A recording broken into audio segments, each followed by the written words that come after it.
इदं दत्वा तु कवचं चक्रवर्ती भवानः। तथा जया, धर्म से ही विजय होती है। जय बाला। एमपी अजब है सबसे गज़ब है का एपिसोड 4 आप एक्सपीरियंस करने वाले हैं आज, जहां पर हम बहुत ही औसम सी जगह जाने वाले हैं। इससे पहले वाली वीडियो में आपने देखा कि हम श्री पीताम्बरा पीठ दतिया पहुंच गए हैं, वहां हमने दर्शन किए, 10 रुपये मात्र ये भोजन ग्रहण किया, बर्तन वगैरह साफ़ कर लिए। नेक्स्ट मॉर्निंग भी हम यहाँ आए थे, दर्शन किया, उसके बाद हम आ गए ब्रेकफास्ट करने के लिए। जो पीताम्बरा पीठ है वहाँ से कुछ 30-50 स्टेप्स आपको लेने होंगे और आप पहुँच जाएंगे यहाँ पर इस जॉइंट पर, जो कि little flower school of excellence के पास में है, ऑपोजिट है। और काफ़ी सारे ऑप्शंस थे इनके पास, तो हमने छोला समोसा लिया, सब्जी समोसा बनवा कर लिया, साथ में कचौड़ी ली, जलेबी, दही जलेबी ली। तो दही और जलेबी एक्चुअली काफ़ी अच्छा था, मतलब दही फ्रेश था एकदम।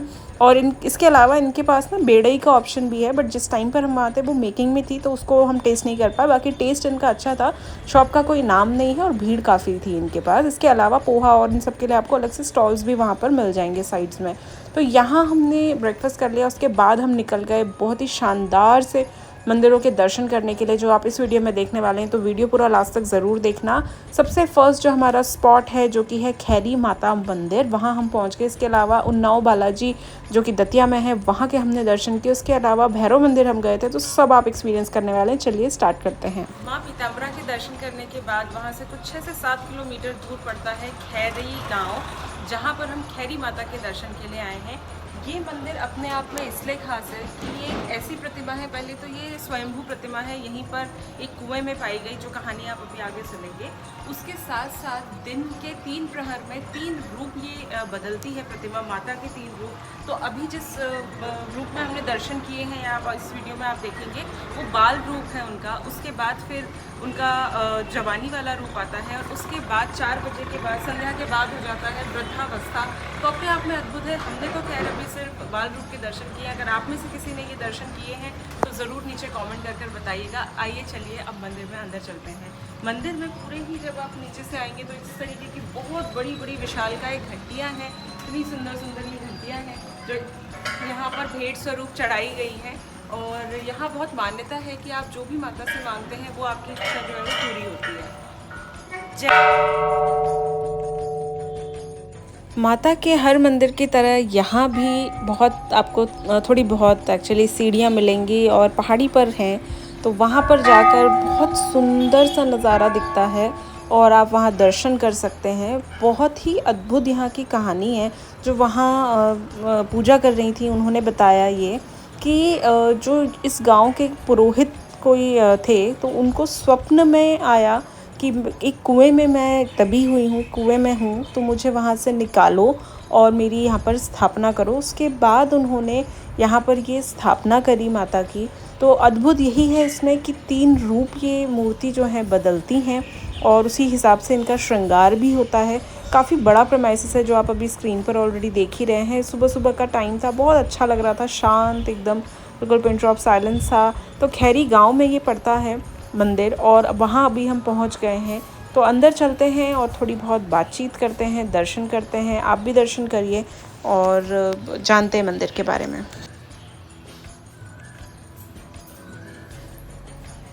गांव है, ये गांव के नाम से ये प्रसिद्ध है खैरी वाली माता जी, इसलिए इनको खैरी वाली माता बोलते हैं। ये 3 रूप बदलती हैं। अच्छा। हाँ, सुबह बचपन का, दोपहर में जवानी का और शाम को वृद्धावस्था। 4 बजे के बाद इनका चेहरा बुढ़ापे के रूप में नज़र आने लगता है।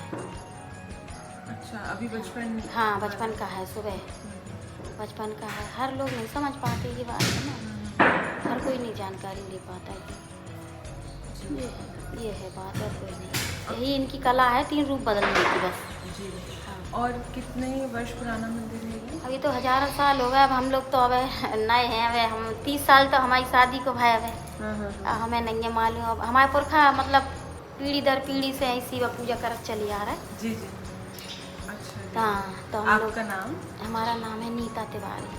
हाँ, हमारे हस्बैंड ख़त्म हो गए पंडित जी घर से। अच्छा। तो हम ही करते हैं गुरुवार और इतवार के दिन। हाँ। इन पे चूल्हा चढ़ता है, चूल्हा चढ़वाना हो किसी को तो गुरुवार और इतवार को चढ़ता है। श्रृंगार भी होता है, पोशाक के दर्शन होते हैं। जैसे किसी को पोशाक चढ़वानी पड़ती है तो पोशाक चढ़वा देते हैं। मतलब मान्यता हाँ, किसी की पूरी हुई है? हाँ, मान्यता से और किसी को खुशी से, जैसे जिसको करना पड़ता है कर देते हैं। ठीक। नवरात्रियन में तो बहुत भीड़ लगा था, बहुत मेला लगा देते हैं। हाँ, 9 दिन बहुत दर्शनार्थी आते हैं। पास में दतिया है ना सिटी अपने, हाँ, तो उधर के लोग आते हैं बहुत दर्शन करने के लिए। और माता के जो आजू बाजू में है ये गणेश जी हैं बगल में, ये भैरव जी हैं। हाँ, और ये महिषासुर है, उसमें महिषासुर मर्दनी अष्टभुजाधारी दुर्गा माता हैं ये। हाँ, इसमें है, इनके दर्शन करो तब इनके पूरे हो। ये महिषासुर राक्षस था जो इनने वध किया था, कि उसी का सर बना है। अच्छा। हाँ, दुर्गा माता ने जो महिषासुर राक्षस को मारा था उसका सर। हाँ, ऐसे का है ना। त्रैलोक्य विजयस्यासि कलाग्रहणीं घोरितं प्रचोपवादनीयमा स्वाध्यायाभिनिषदा। ये जो अभी आपने देखा, ये एक महायज्ञ चल रहा है, विजय यज्ञ। जो सत्ता की चाहत रखते हैं वो ज़रूर आते हैं पीताम्बरा माई के दर्शन करने के लिए। जब हम वहाँ गए थे तब मैंने वहाँ भी ये चीज़ एक्सप्लेन करी थी, और यहाँ पर भी यज्ञ चल रहा था। तो पंडित जी से मैंने पूछा कि ये किस विषय में चल रहा है। उन्होंने बताया कि विजय यज्ञ चल रहा है, वहाँ के कोई लोकल मिनिस्टर हैं, उनके लिए ये पूजा पाठ जो है वो हो रही है। तो ये अभी मान्यता वहाँ पर काफ़ी ज़्यादा है।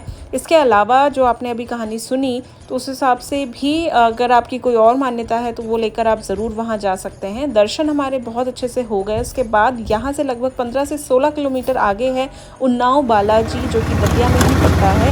अब हम वहाँ जा रहे हैं। ये मंदिर खास करके बहुत महत्वता रखता है। सबसे पहले तो ये 1600 वर्ष पुराना मंदिर है, और पूरे भारत का सिर्फ ये एक मंदिर ऐसा है जहाँ पर सूर्य यंत्र विराजमान है।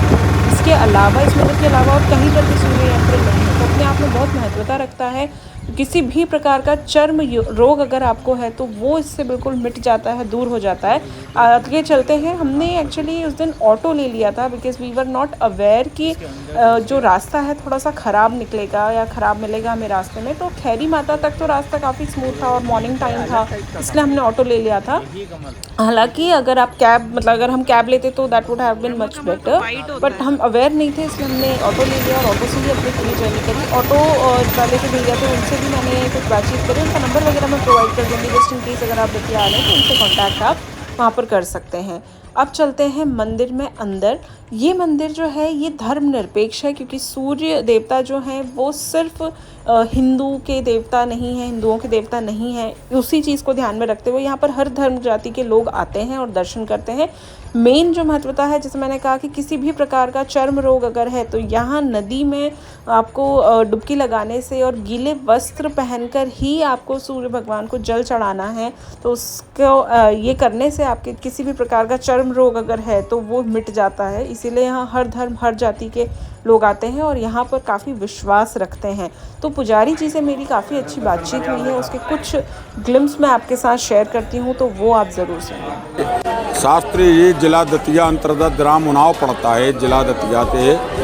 उसमें उन्नाव में सूर्य भगवान का यंत्र है जो पूरे भारतवर्ष में एक ही है, सूर्य यंत्र। सूर्य भगवान ग्रहों के प्रेसिडेंट हैं, शनिदेव के पिताजी हैं और हनुमान जी के ध्रुव हैं। आदमी तो आर्थिक शारीरिक मानसिक परेशानियां जब आती हैं ग्रह विपरीत हों तो ये सूर्य मंदिर है। सूर्य भगवान पे इस नदी में स्नान करते गीले कपड़ों से सूर्य यंत्र पर जो जल अभिषेक किया जाता है उससे मनुष्य के सारे कष्ट दूर हो जाते हैं। विशेष तौर से सूर्य भगवान शरीर और संतान तो सुख देने वाले हैं। शरीर में कैसा भी कष्ट हो, यहाँ सफ़ेद दाग हो, छाजन हो, खुजली हो, तो भी चर्मरोग हो, इस नदी में स्नान करते सूर्य भगवान तो जल अभिषेक करने से सारे कष्ट दूर हो जाते हैं। ये मंदिर सूर्य मंदिर 1600 वर्ष पुराना है। राजा मरुत हुए हैं जो वाराणसी में उनने उस समय जो सूर्य यज्ञ किया था, उस सूर्य यज्ञ के ही द्वारा प्राप्त ये सूर्य यंत्र है। सूर्य की किरण ये जो देख रहे हैं आप, यहाँ से निकलती है और सीधे यहाँ पर ये जो स्पेस आप देख रहे हैं यहाँ से जाती है। ये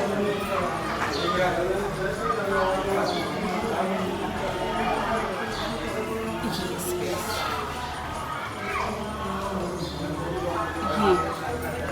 यहाँ से जाती है और सीधे अंदर वहाँ पर ये सूर्य मंदिर के जो जीर्णोद्धार हुआ है झांसी थे, महारानी लक्ष्मी आई थे, पूर्व थे नारू शंकर राव, उन तो उस समय तुष्टरोध हो गया था, आज से 400-500 वर्ष हो गए हैं। तो उन्होंने उस समय 1.25 लाख रुपया दान बोला था। सूर्य भगवान बालाजी महाराज बोलते हैं इन्हें, सूरता मंदिर है, बालार्थ नाम है इसलिए इन्हें बालाजी कहते हैं। उनका शरीर बिल्कुल स्वस्थ हो गया है, तो उनने उस समय जो 1.25 लाख रुपया दान किया था, ये पुरानी बिल्डिंग दिखाई दे रही है जो उन्हीं राजा नारू शंकर राव द्वारा बनाई हुई है। पुजारी जी से बहुत देर बहुत अच्छी हमारी बातचीत हुई और ये सारी बातचीत करने के साथ ही में उन्होंने बताया कि अंदर घी के कुएं भी हैं और वही कुओं में से ये घी निकाला जाता है। घी के कुएं एज इन कि वहाँ पर चढ़ाया जाता है ये घी और घी का ही दिया जलता है। ये जो घी वहाँ चढ़ाया जाता है इस पर किसी का भी हक नहीं होता, मतलब कि पुजारी लोग भी उसको खाने में इस्तेमाल नहीं करते, उसका उनको जो रिज़ल्ट है वो एक्चुअली उल्टा मिलता है। तो किसी भी पुजारी ने आज तक ये जो नियम बना हुआ है इसे भंग नहीं किया है और उस घी के सिर्फ़ और सिर्फ दिए ही जलाए जाते हैं। जब आप अंदर जाते हैं, अंदर तो शूट करना अलाउड नहीं था तो वो वाला पार्ट मैं नहीं आपको दिखा पाई हूँ। अंदर जब आप जाते हैं तो वहाँ पर पूरा घी के इतने बड़े बड़े से वो दिए जल रहे हैं और उसमें से ही नीचे टपक भी रहा है घी और काफ़ी चिकना भी हो रहा था एक्चुअली अंदर। तो यहाँ बहुत अच्छे से दर्शन हुए और सबसे अच्छे तो हमें पंडित जी लगे, उनसे बहुत देर बहुत अच्छी बातचीत होने के बाद हम निकल गए भैरव मंदिर के लिए।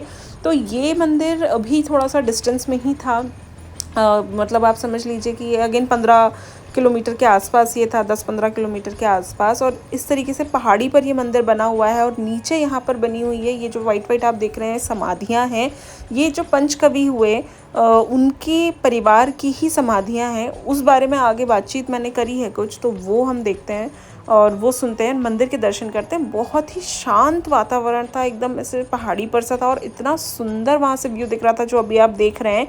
ये दतिया का किला है, सामने सरोवर है, ये रेलवे क्रॉसिंग, अभी जब आपने इससे पहले की फुटेज में देखा कि वहाँ पे रेलवे क्रॉसिंग भी थी। तो खूब सुंदर यहाँ पर सबसे पहले तो नज़ारा बहुत सुंदर है, मंदिर बहुत अच्छा है, शांत एकदम ऐसे अगर चिड़िया भी बोल रही है तो उसका भी बहुत अच्छी आवाज़ सुनाई दे रही थी। तो वहाँ पर भी हमने थोड़ा सा टाइम स्पेंड किया, दर्शन किए।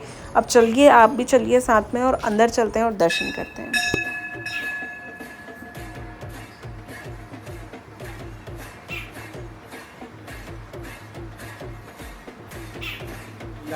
पंचकवि तोरिया के नाम से प्रसिद्ध है मंदिर। भैरव जी का मेन स्थान भैरव जी का है, दूसरा तारा माई का है और तीसरा हनुमान जी का है, फिर शंकर जी का है। ये सिद्धपीठ है, ये सिद्धपीठ है। जैसे पीताम्बरा है ऐसे ये पंचकवि तोरिया है, ये पंचकवि के नाम से प्रसिद्ध है। पंचकवि। अच्छा, तो मतलब कभी यहाँ 5 कवि आए? नहीं ऐसे? वो उनका नाम था।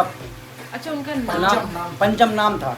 अच्छा, जो पुजारी राजा ने रखे थे उस समय। हजारों साल पुराना मंदिर है जी, आज का नया नहीं है, हमने हजारों साल पुराना है। तो ये कौन से राजा थे सर? ये अपने थे भवानी सिंह, और जिन्होंने ये किला भी किला बनाया जी। अच्छा, भवानी सिंह, वही सब पूरे भक्त आते हैं यहाँ पे। भैरव जी के पास आते, भैरव सिद्धि, भैरव मेन स्थान भैरव जी का है। अच्छा, दूसरा है तारा माई का। बातचीत होने के बाद फिर हम आगे के दर्शन के लिए चले गए मंदिर में ही। तो काफ़ी, अगर मंदिर की बात करें तो बहुत बड़ा मंदिर है, 3 से 4 फ्लोर पर ये पूरा मंदिर बना हुआ है इस तरीके से, और सब जगह वाइट पेंट होने की वजह से इतना शांति का अनुभव वहाँ पर हो रहा था। उस टाइम पे एक्चुअली वहाँ गर्मी भी काफ़ी ज़्यादा हो रही थी। और ये कम से कम 3rd फ्लोर है और 3rd फ्लोर पर भी बेलपत्र आप देख रहे हैं, इतना बड़ा पेड़ है जिसमें बेल फल भी लगा हुआ है। और ये जो जगह है, जैसे यहाँ पर इसे कहते हैं श्री पंचम कवि की टोरिया। सो टोरिया बेसिकली लोकल लैंग्वेज में पहाड़ी को कहते हैं, और क्योंकि ये पहाड़ी पर बना है इसलिए टोरिया है। और पंचम लाल कवि उनका नाम था। वो उनकी बहुत साधना थी, मतलब वो बहुत भक्ति से पूजा करते थे भैरव बाबा की, और वो पूजा करते थे यहाँ पर आकर। और ये वो कवि भी थे तो कविताएं भी वो लिखा करते थे, इसलिए ये मिला जुला नाम है श्री पंचम लाल कवि, जो कि भैरव बाबा के उपासक थे। और मंदिर प्रमुख जो है वो भैरव बाबा को समर्पित है, इसलिए भैरव जयंती यहाँ पर मनाई जाती है। उस दिन यहाँ पर मेला भी लगता है। मंदिर तक पहुँचने के लिए आप अपने कन्वेंस जो भी आप बुक करते हैं उससे आ सकते हैं। 2 रास्ते हैं, एक तो आप जो अपनी गाड़ी से आते हैं उससे आप आ सकते हैं, दूसरा वहाँ पर सीढ़ियाँ भी बनी हुई हैं, उसमें काफ़ी ज़्यादा आपको सीढ़ी चढ़नी पड़ेगी, तो उस रास्ते से भी आ सकते हैं। क्योंकि हमने बुक किया हुआ था तो हम तो वो नॉर्मल जो गाड़ी वाला रास्ता है उससे आए थे, जिससे हमारा टाइम भी थोड़ा सा बचा था। अब बाकी के जो दर्शन हैं मंदिर में वो हम करते हैं और उसके बाद मैं आपकी बात करवाती हूँ जो हमारे ड्राइवर थे, ऑटो ड्राइवर, उनसे।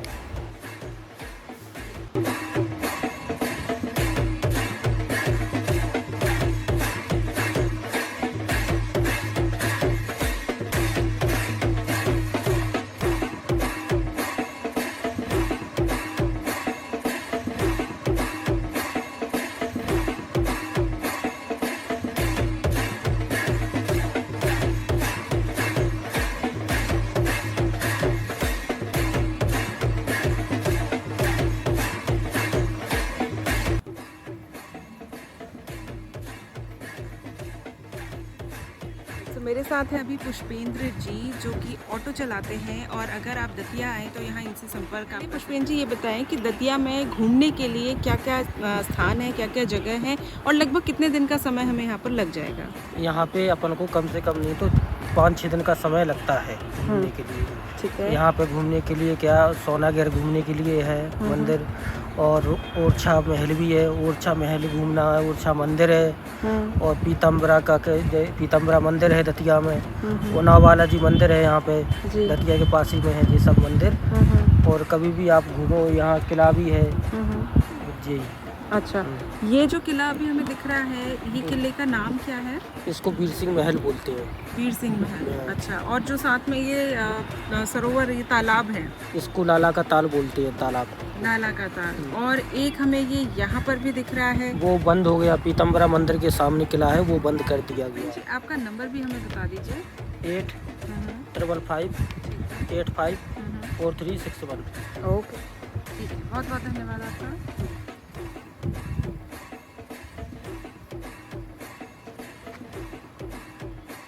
बहुत अच्छे से सारे ही मंदिरों में दर्शन के बाद अब वापसी का टाइम आ गया था। हम रिटर्न अब यहाँ से हो रहे हैं अपने होटल के लिए। फिर उसके बाद हमारी आगे की भी जर्नी है।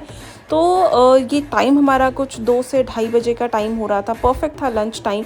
तो हमने सोचा अपने होटल में ही किया जाए और टू माय सरप्राइज़ बहुत ही टेस्टी खाना था और सारी ही चीज़ें जो मेन्यू में आप देख रहे हैं ना, ऑलमोस्ट सब कुछ अवेलेबल था, right from South Indian, then Chinese, then main course, तो सब कुछ था और हमने सभी कुछ में से कुछ ना कुछ ज़रूर ऑर्डर किया था एज़ ऑलवेज़। तो ये काफ़ी सारा मेन्यू है जो आप देख रहे हैं और अगर आप उस एरिया में हैं तो बिल्कुल ये एक ऐसा प्लेस है ना, काफ़ी इकोनॉमिक भी है और आप बिल्कुल यहाँ जाइए, ट्राई करिए, they have actually very good taste. तो सबसे पहले आ गया हमारा मसाला डोसा, इसको हमने खाया और काफ़ी अच्छा था डोसा भी, चटनियाँ भी।